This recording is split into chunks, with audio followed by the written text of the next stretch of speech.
Hello, I am Ron Bigelow and I would like to welcome you to my video on setting the highlight and shadow values by channel. Setting the highlight and shadow values is a very common procedure when editing images. However, most photographers tend to set these values using the RGB channel. In this video series, we are going to first look at setting the highlight and shadow values in this manner. Then, in part 2 of this series, we will look at a more sophisticated method of setting the highlight and shadow values by using the individual channels. This method can often produce superior results.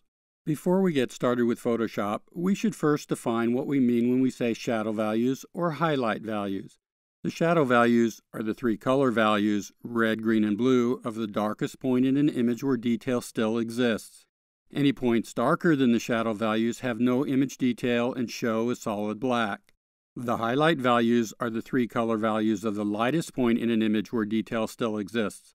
Any points lighter than the highlight values have no image detail and show as solid white. So let's get started with this technique. Here we have an image of a river scene. Let's start the editing by launching the histogram. Now, histograms display tonal information if we are looking at the RGB channel, as we are here, or color information if we were looking at the individual channel histograms. There are a total of 256 tonal or color values in a histogram. The darkest tone or color is assigned a value of 0. The lightest tone or color is assigned a value of 255. The horizontal axis displays these tones or colors from the darkest on the left to the lightest on the right. The vertical axis shows the number of pixels that have each tone or color. Now, this histogram shows a problem with the image. The area to the left of the histogram has few, if any, pixels. Since this end of the histogram displays the darker pixels, the lack of pixels at this end shows that there are few, if any, blacks or very dark pixels in this image. The area to the right of the histogram also has few, if any, pixels.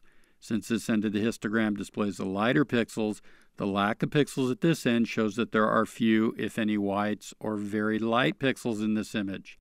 What this means is that the image lacks contrast. What we really want, for most images anyway, is for our images to have tones that go from 0, that is black, to 255, that is white. This will give us a full range of tones. To fix this image, we can either use the Levels or Curves tool to set the highlight and shadow values. This will increase the contrast of the image. So, let's start Levels by choosing Levels from the Adjustments panel. We will set the shadow values first. We set the shadow values by moving the black slider to the right. Notice that the image became darker. This is because the black slider remaps the tones. It essentially remaps the tones to a darker tone. So, how do we know how much to move the black slider inward? Well, there are several ways that this can be done. The easiest way is what I call the eyeball approach. While not the most accurate method of setting the highlight and shadow values, this approach is quick. Furthermore, this method works quite well for many images, and it'll work just fine for us today. To use the eyeball approach, we just move the black slider inward to the point where the histogram just starts to slope upward, which we have already done. So our dark tones now start at a tonal value just slightly above 0. Next, we need to set the highlight values. We set the highlight values by moving the white point slider to the left. Notice that the lighter tones became even lighter. This is because the white point slider also remaps the tones. It essentially remaps the tones to a lighter tone. So we move the white point slider to the left to the point where the histogram just starts to slope upward. So our light tones now start at a tonal value just slightly below 255. Let's improve this image a little more by adjusting our midtones. This is done by moving the gamma input slider to the right. We have one more change that we need to make. Whenever we use levels or curves, color changes can occur. Since we do not want this in this image, we need to change the blend mode of the levels layer to luminosity. We can easily do this by choosing the luminosity blend mode from the blend mode pop-up menu. So we have now set the shadow, highlight, and gamma values. What did that buy us? Well, let's compare the before and after image. Here is the way the image originally looked. Here is how the image looks after setting the shadow, highlight, and gamma values. Clearly, this is an improvement. At this point, I would like for you to notice something. Look at the Levels dialog box. Do you see that the RGB channel is selected? This is very important. What this means is that when we set the shadow and highlight values, we set them in all of the color channels at the same time and to the same setting. In other words, the red, green, and blue channels were all set exactly the same.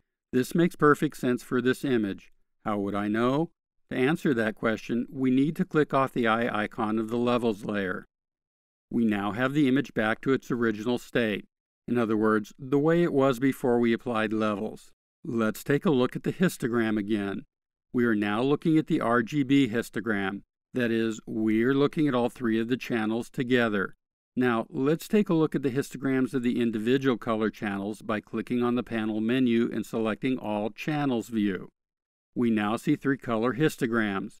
The important point here is that, for this image, all of the histograms start to ramp up at about the same tone on the left side of the histogram, and they start to ramp up at about the same tone on the right side of the histogram.